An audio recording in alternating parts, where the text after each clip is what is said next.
In-depth journalism in the Memphis community, the Daily Memphian is of Memphis, not just in Memphis, and seeks to tell the stories of this city.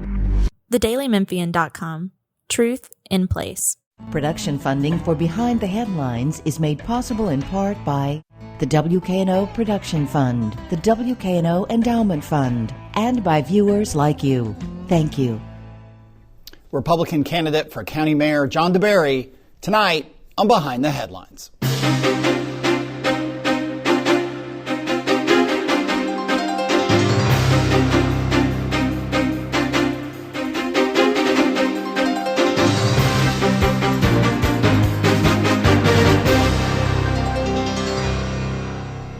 I'm Eric Barnes with the Daily Memphian. Thanks for joining us.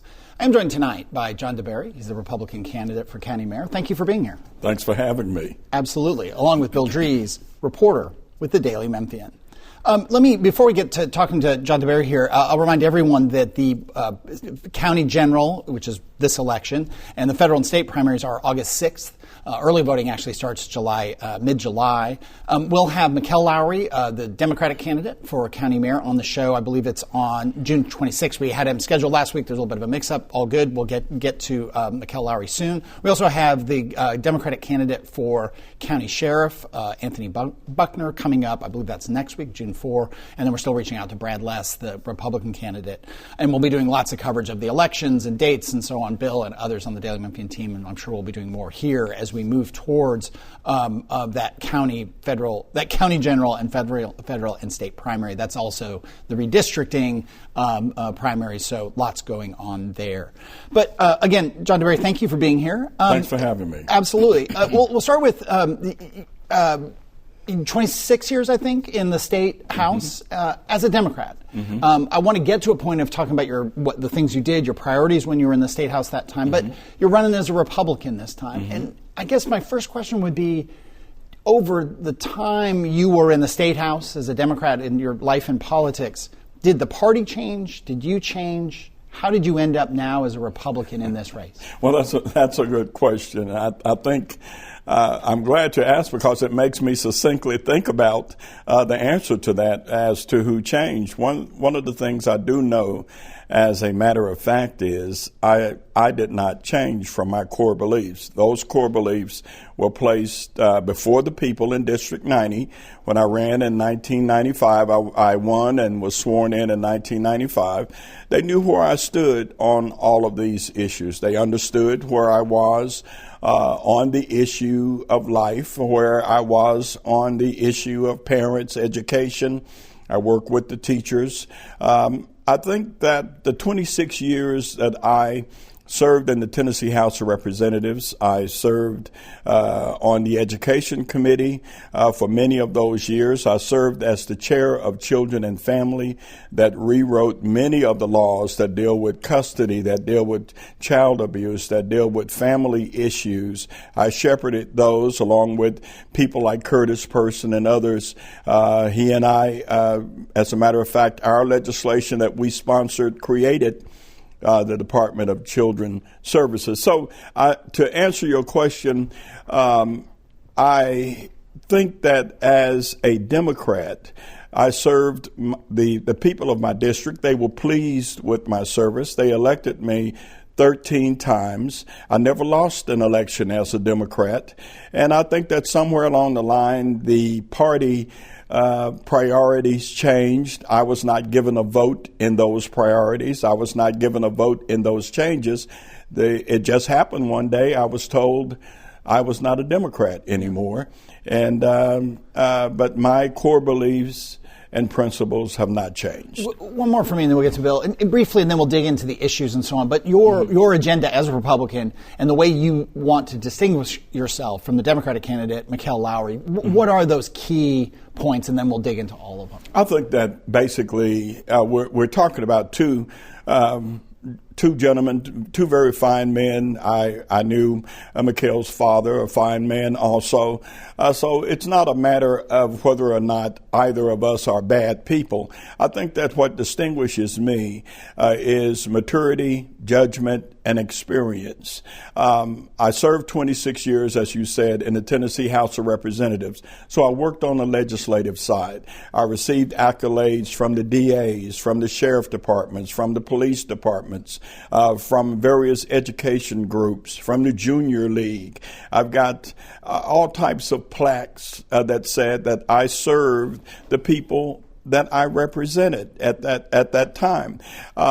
So 6 years working with Governor Lee. Governor Lee chose me to be a member of his cabinet. I served as senior advisor, my office right down the hall from the governor, the first African American to ever have an office on the first floor of the Tennessee Capitol. And so I bring experience from both sides, from the legislative side, from the executive side. And I think that that's one of the things at this particular time in our history where Nashville and Washington has become very important and vocal and visible in Memphis and Tennessee politics. I think I bring that to the table. All right, let me bring in Bill Drees. So on that line, as you and I think probably all of our viewers are aware, there's a big debate about state control here. State control of the school system, the Memphis Safe Task Force presence here. To what degree is this mayor's race a referendum on that control? I think that the people, the citizens of Shelby County are most certainly watching how both of us speak about this issue. The fact is, the state didn't just decide that they were going to infringe or hedge or jump into Memphis and Shelby County politics. I think all of us, if we think clearly for just a moment, realize that we had some problems that were calling attention to the way we educated our children, the way we ran our school system, and crime. Memphis was for a while they're called the most dangerous city in America, the murder capital of America. We had grandmothers who couldn't go to their mailboxes without being assaulted. We had folks being shot on Bill Street. So the state and the national government didn't just say, well, let's go mess with Memphis. Memphis is extremely important. We are set in the middle of the country. We're the distribution center of the nation. We are the original big city of the South. Memphis at one time was the cleanest city, the most beautiful city, the safest city, voted that way for many years. Our school system, when I went to school, even in segregated schools, I would put the school that I went to against any school on the planet because it was just that good. So at some point in time, Memphis stopped being the Memphis that was a light and an example for the rest of the country. And certain things happened that begged and almost demanded that the state government and the federal government come in and intervene. And I think we need to keep everything in perspective when we start talking about those issues. So if you're elected Shelby County mayor and you take office on September 1st, what is your relationship like with the task force in particular? Well, my relationship would be we have a fine police department in the city of Memphis, in Germantown, Collierville, Arlington. All of the suburbs have fine police departments. We have a sheriff department where Mayor Bonner has done a very good job. I would like to see that the Shelby County Sheriff Department is the best funded, best trained force, law enforcement agency in the state. My immediate relationship would be let's gradually let go. Let's make sure that our people can do the job. Let's make sure our streets are safe because our police force, our sheriff department, and our various law enforcement agencies are doing the job.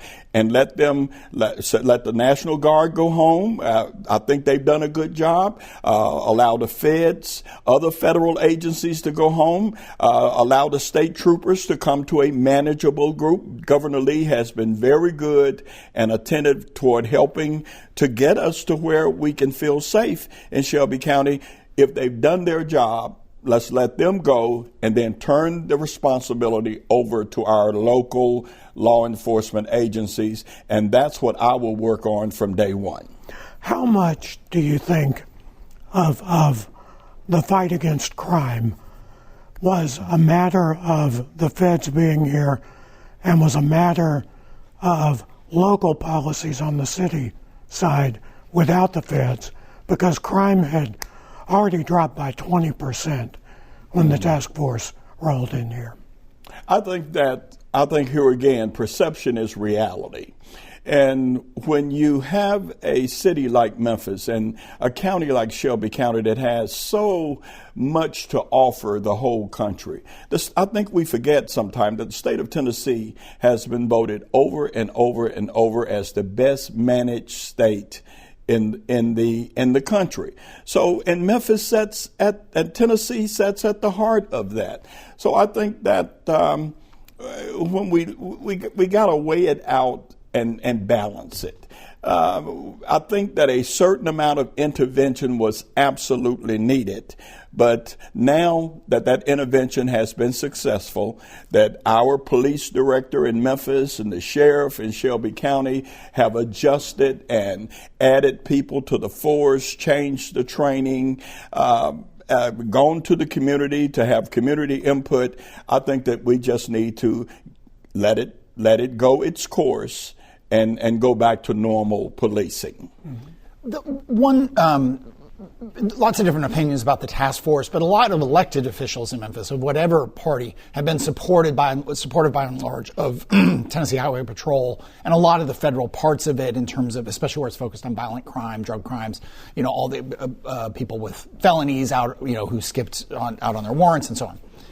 Where there's been more pushback has been on ICE and immigration. What is your take on the activities of ICE in Memphis and Shelby County and just the role of immigrants in this community? Oh, Lord, we hear all the time the cliche that we are a nation of immigrants, and we are. But I think that there was, and it still is, a lot of concern about maybe a double standard.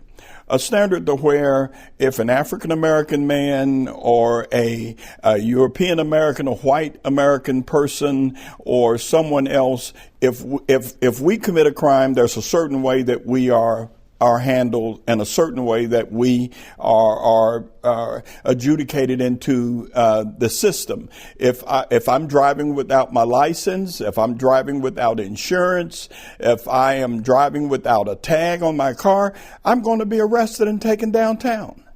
And as a African American man, I find it disconcerting if someone who has not paid taxes as long as I have not worked within the system, have not served, does not have fathers and cousins and others who have served this country, someone who lost their life in World War II, that if that individual who is not a citizen and not trying to follow the law. I'm not saying go and look for people and hurt people and kick doors down. That's not what I'm saying. What I'm saying is let's make sure that the laws are being applied and that they're being applied with a level and clear distinction that the law is being followed as far as what a citizen deserves, what a non-citizen deserves, and both of them being treated fair. That's what I want to see. But midway through show, Bill mentioned schools. We're obviously right in the middle of just this past week as we record. I think most, if not all, of the new the state-appointed board that's taking over. All but one. Thank you. All but one, as we record on Thursday morning, has been appointed. Your former boss, the governor, appointed 5 or 6 of them. Right. People can go to Daily Memphian. It's all Shelby County folks except one Nashville person who works in education. If you're elected county mayor, how would you want to interact with this board, and even if you're not elected, what are your hopes and expectations for this board when it comes to the school system? I know it's changed a lot over time, but it's the school system that you were a part of. One of the things I think that Bill knows, and we both watched as well as you. We've watched the metamorphosis in Memphis. We've watched a lot of things that we used to have pride in that have a negative connotation. I know it sounds cliche-ish, but everybody talks about the lost generation, but nobody wants to talk about who lost them and how they were lost. We cannot hire enough policemen and law enforcement officers to watch every little knucklehead who is not trained, not raised, not taught, and is not given respect for the law, for his or her elders, for the teachers who are being abused in their own classrooms, for our school system and our law enforcement. So what do we need to do? We need to make sure that the Shelby County school system delivers what we send $1.5 to $1.7 billion a year to educate 110,000 children. You do the math. How is the issue money? The issue is not money. And so we need to make sure that the investment that the Tennessee taxpayers make to those 115,000 children is a good investment, that our teachers are paid well, that they're supported, that our schools are safe places. So I would like to see that task force do what they've been tasked to do. They have not been sent to run the school system. They have not been sent to oversee the teachers. We have good principals and others to do that job. I think that they've been sent to make sure that the board properly does what it has a charter responsibility to do, to see that the money is spent right, that it's going to pay the teachers, take care of the schools, and educate the children. If they stay within those perimeters, then it will be positive. When they get outside of those perimeters, I think we're going to have some problems with the issue of local control. All right, Bill. As one who's been in the legislature, and one who watched in your position as an advisor to the governor, what do you think of the concept of a state law that applies only to Memphis? Especially when you have other school systems that would meet the standards set for a takeover. Sometimes I miss the legislature, Bill, and sometimes I don't. There are times when I think that things that you and I would say from our perspective, from being here and knowing who Memphis is, what Memphis is, regardless of the perception that folks have if you go east, we know who Memphis is. I believe that there are good folks in Memphis, smart people in Memphis, who can handle any problem we have. I believe every problem we've got in Memphis and Shelby County has a limited lifespan. So when we single out Memphis as though it's some type of microcosm, as though it is some type of something that exists separate and apart from the rest of the nation, I think that we're overlooking those individuals who have the ability, the skill, aptitude, and fitness to fix the problem. I think that we need to sit down at the table. We need to determine what the problems are, determine how to solve them, determine who's going to solve them, and not treat Memphis as though it's not a part of Tennessee.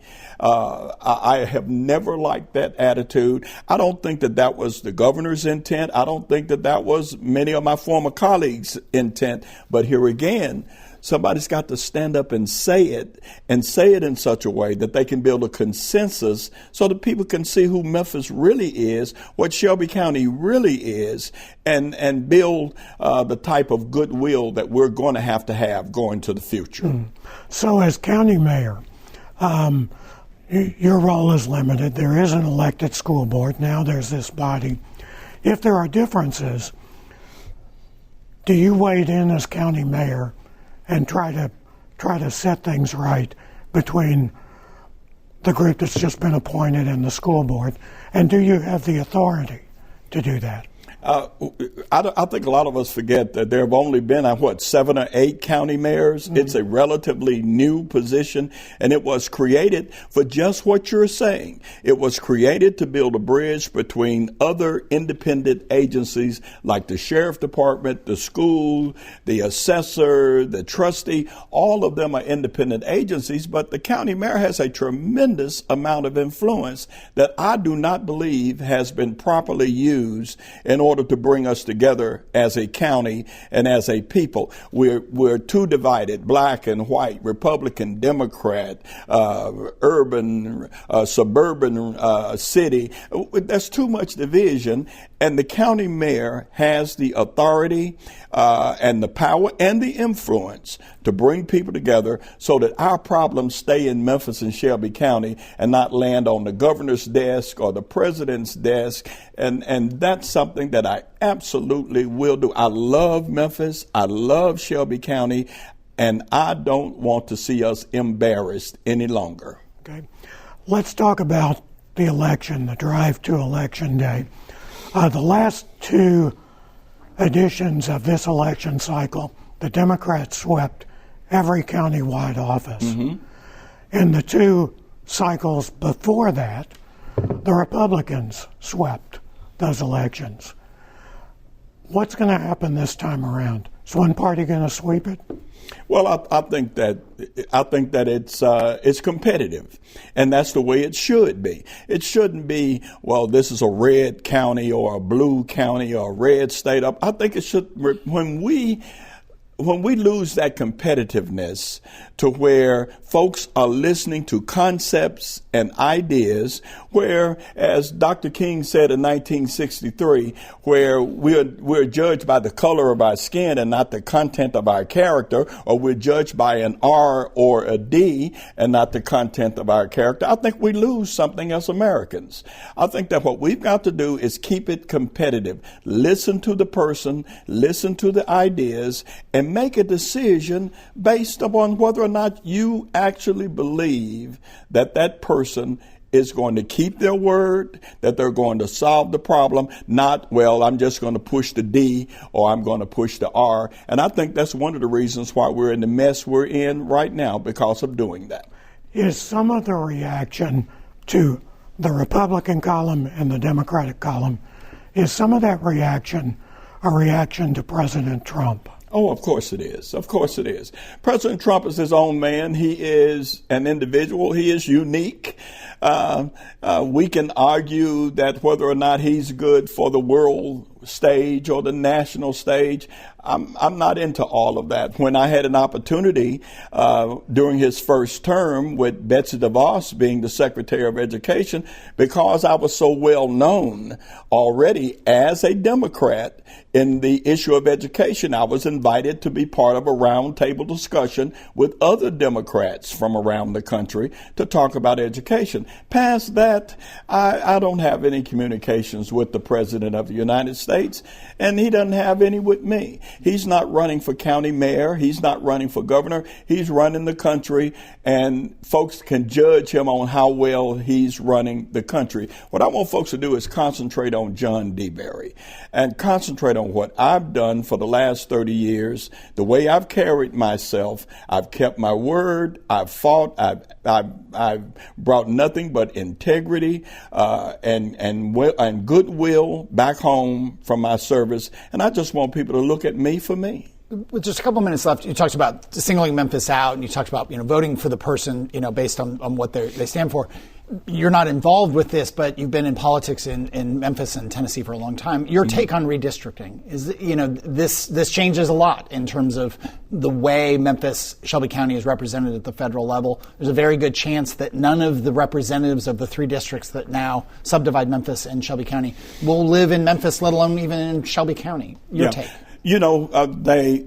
My understanding is about 16 to 17% voted in the primary. Okay, that's dismal. That is dismal because the vote determines who has the majority. Whoever has the majority determines redistricting and all of those issues. District 90 was created in 1994, I believe it was, by a Democratic-led House of Representatives. Karen Williams had served District 90 for, I think, almost 20 years. It was redistricted from a Republican district to a Democratic district, and it opened up, and that's why I ran in 1994. Judge Williams, as she is now, came to me and others and said, you can win their vote, but you got to ask them for it. And I got good counsel from her to be the type of person that bring people together. I won that election. All the relevance of it is when you don't vote, you're handing the other party the majority. The majority, therefore, can redistrict, can do what they want to do because they have the majority. The Democrats have done it. The Republicans have done it. Whether or not you or I agree with it, that's the system. This is why people need to vote. And if you have the majority in Nashville or in Memphis, then you make the decision on those issues. Before we get to questions, I'll note that Mikkel Lowry, Democrat, he'll be on the show, I believe it's June 26th. We tried to have him on last week. We had a little bit of scheduling mix-up, but we are very pleased to have John DeBerry here. On the full show tonight at 7, and people can get that at WKNO.org. You can listen to it as a podcast, go to Daily Memphian or YouTube. We'll talk some big picture, some of your history, some of the bigger issues right now, but we wanted to take a minute and go through some real, the bread and butter, right? The votes that'll be taken and issues debated with county mayor and the county commission and potentially the state in the next term. One is, I want to start with the financial situation for the county. I mean, the state comptroller has put some limits on how much debt can be issued. Mm-hmm. Are you confident that the county government is in good financial shape, or do changes need to be made in terms of property tax increases, spending cuts, or pulling back on commitments of big items? People have talked about a new jail. There's a commitment to a new Regional 1. The schools obviously want more funding. Where is the financial state of the county? Well, when the first thing that we too often do is when we find ourselves in a financial hole, we start looking back at the citizens to pick their pockets a little bit more. We may as well build a fire and throw money on it if we continue to do what we're doing right now. The fact is, it's not that the county is without resources. Those resources have to be managed to the extent that they are taking care of the business that the citizens paid their taxes to take care of. The county is not a charity. It is not a 501. The county is the government. It's supposed to take care of the infrastructure. It's supposed to we have 800 miles of road in Shelby County. We have over 1,000 bridges and overpasses. We got 6,000 employees. You don't borrow money to make payroll. You don't constantly fail audits. At some point in time, you invite other people into your business. Before I bring in Bill Dries, the commitments that have been made to funding new schools for Memphis Shelby County, and the commitments, I mean, these are hundreds of millions of dollars in commitments to the schools and to Regional 1. Would you want to continue those commitments? The first thing I would do is to have a blue ribbon panel of individual business people, bankers, builders, teachers, and others set and do it, as well as a forensic audit to find out just where we are economically. And then we can make those decisions as to taking care of our priorities and then the projects that are already on the books, everything will be up for examination. Okay, Bill Dries. Do we need a new jail, and do we need to start building that jail now? Well, I think that here again, that's going to be a decision that we will make once I get in and I don't have all of the information that the mayor has privy to. And when I have privy to those information, to those numbers, that's when we will make a decision. What I do know is we've got over 1,000 people in that jail over its capacity. What I do know is we've had countless fatalities in that jail. I know that the sheriff has constantly complained about being undermanned and underfunded, and he has that tremendous responsibility laid on his table. So what I will do is have the sheriff, have everybody involved look at this building, as well as builders and folks. We've got folks in town who've built mega structures. Have them advise us as to the purchase of land, if we haven't already done that, and the building of a new jail. That's a decision that we will make with the proper data. Okay. The other big capital undertaking has been a new Regional 1 health center, specifically the hospital part of that. So some money has been committed for that. Yeah. I take it when you or any new county mayor would come in and basically look at the books on that, right? Yes. Well, you know, I'm a Memphian, so I go back to the old John Gaston Hospital where I was born. And so I know the metamorphosis from that, and I know that we've got people coming from Mississippi, Arkansas, Kentucky, because that is such a competent and wonderful facility as far as birthing, burns, and others that nobody can even touch them. So it has to be given priority because it's an important part, not just of our community, but for this whole region. And so it will be given every consideration. All right, we're just about out of time. We appreciate this time. Well, in the podcast version of the show, we'll probably try to dig into some quick issues around the jail, around some funding issues, and so on. And we'll do that with John DeBerry, again, the Republican candidate for mayor. We appreciate you being here. You can get the podcast wherever you get your podcast. And then also, as I said at the top of the show, we've got Mikkel Lowry, the Democratic candidate.